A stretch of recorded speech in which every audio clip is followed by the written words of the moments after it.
Namaskara and welcome to a village story. One woman's journey from city chaos to village calm.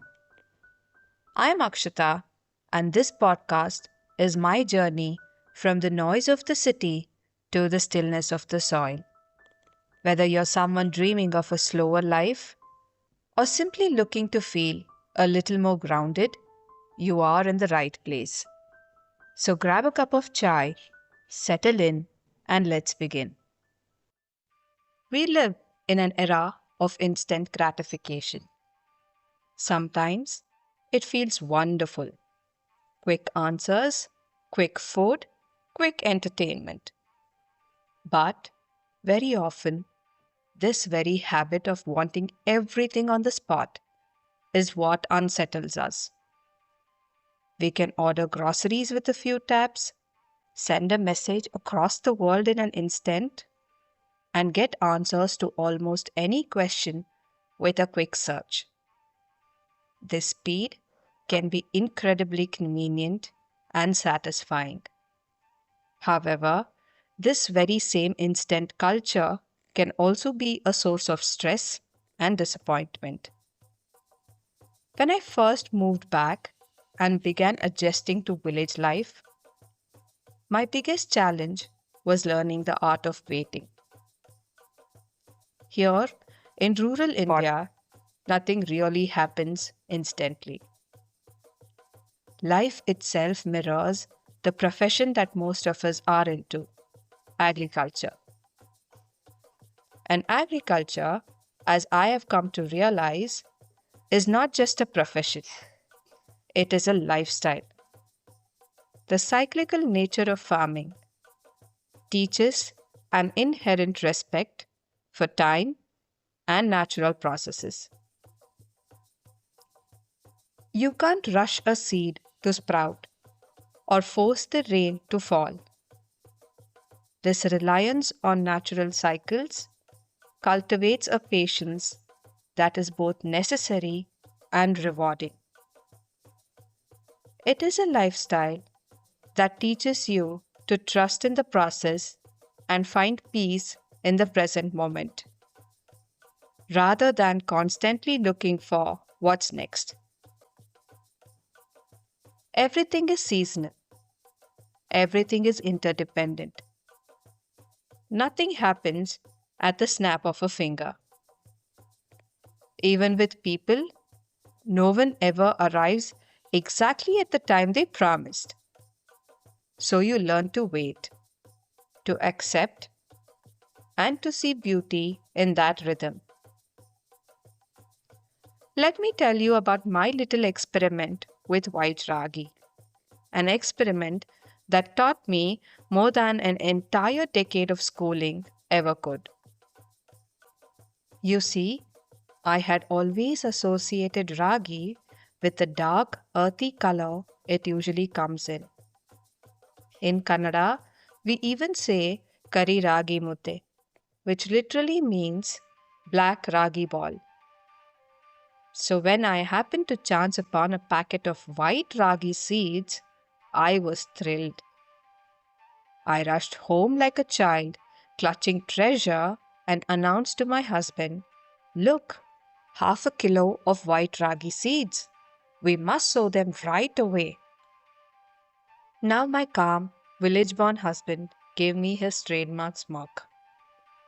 And with that coolness that only farmers seem to have, he said, "It's May. Ragi is sown only in August or later." My jaw dropped. 4 whole months of waiting?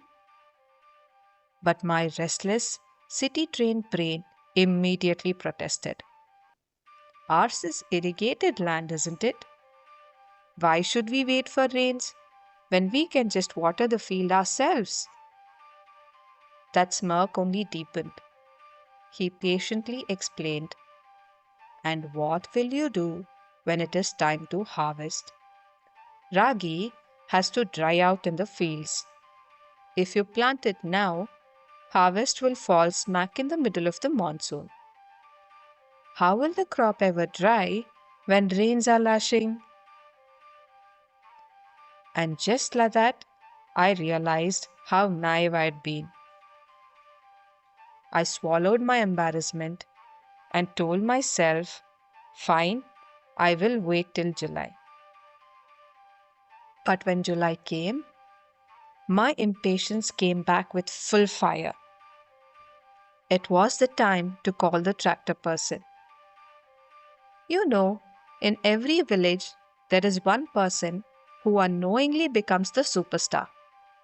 In our village, that superstar is the tractor driver.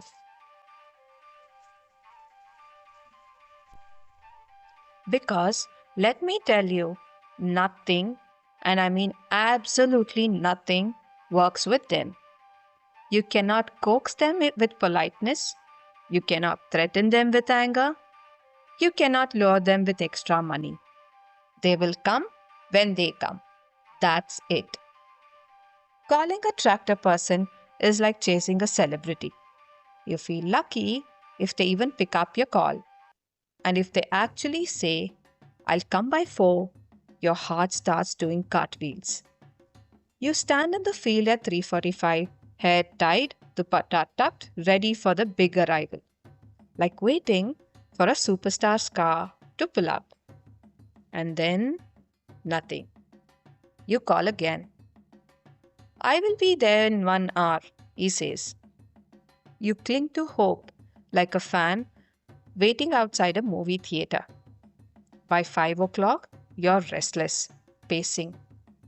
And by 6, you know you have been stood up again. And when you finally manage to get him to show up, maybe even after a week of pestering, he comes with the air of a man doing you the biggest favor on earth. And here is the truth. He is. Because without that tractor, there is no story. The entire season of agriculture often rests on his mood, his timing, his tomorrow. It is humbling.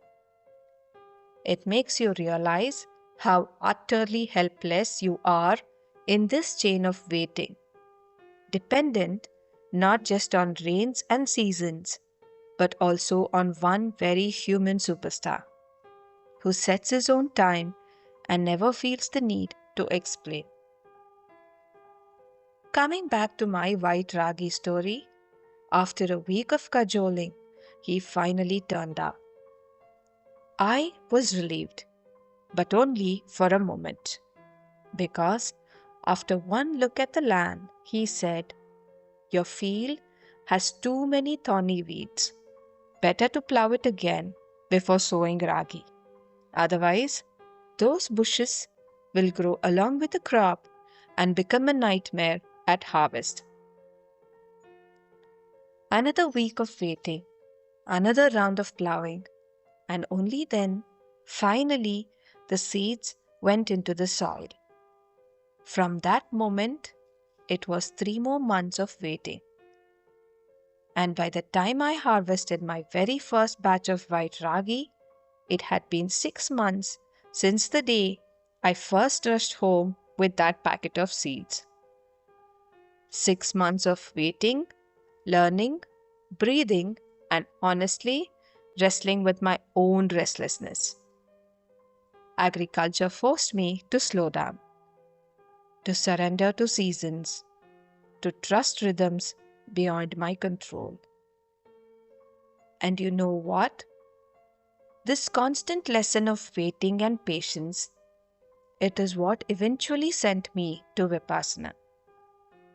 Because if farming is about waiting for seeds to sprout, Vipassana is about waiting for your own mind to settle. Both require patience. Both teach you to just sit, watch, and trust the process. And we do that, just sit, watch, and trust the process. A realm of magic opens up inside you. The magic is subtle at first. You start noticing things you never did before. The soft sway of leaves in the breeze, the tiny ants marching along the edge of the field, the smell of wet earth after a sprinkle of rain. Time slows down. Moments stretch. You realize the world is not rushing, and maybe you don't have to either. You feel patience in your bones, not just in your mind. The impatience that made you pace and fume slowly melts. You begin to understand that life, like the ragi seeds, unfolds on its own timetable. You can plan, you can prepare, you can nurture, but you cannot force it. And then the magic becomes a little more visible. A tiny sprout peeking through the soil, a cloud breaking just right to give your crops the rain they need, or the satisfaction of holding the first harvest in your hands after months of waiting. Each small victory becomes a celebration, not because you controlled it, but because you trusted it to happen. As someone who grew up in the city, I know it's easy to say, just wait, and so much harder to actually do it. The process of waiting is where we start getting jittery, fidgety, anxious. We tap our feet, check our phones, maybe even yell a little. Change doesn't happen in a day, does it? For me, it took 8 years to calm down, to truly start learning the art of waiting. And honestly, I am still a learner. My patience still has an expiry date. For each person, it is a journey of their own. Some of you might pick it up naturally, like a star catching its light. Others might struggle, just like I did for years. But here is the thing, the magic doesn't wait. It starts the very first day you accept and even celebrate this waiting. When you do, you will begin to notice the small moments, the quiet hum of life unfolding around you. You can see it, breathe it in, and feel it in your own body. That is where the art of waiting becomes not just a lesson, but a kind of living magic. Before I sign off, I want to leave you with a small tip. The next time life asks you to wait for the rains, for a reply, for a green light, or simply for a moment to unfold, remember to sit, watch, breathe, and trust the process. Because while you wait, an entire world of beauty is quietly inviting you to notice it.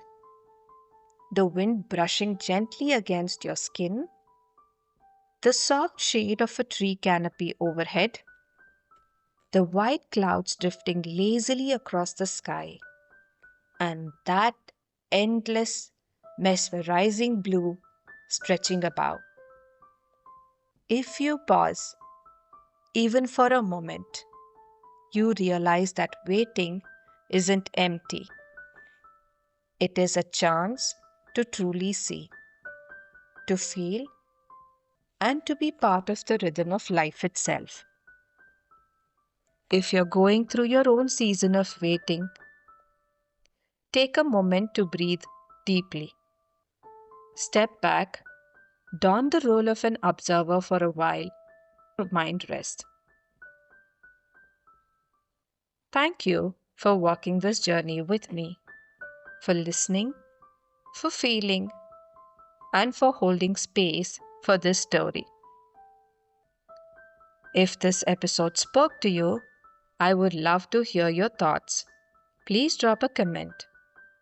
Until then, keep breathing through your own seasons of change. Namaste and take care.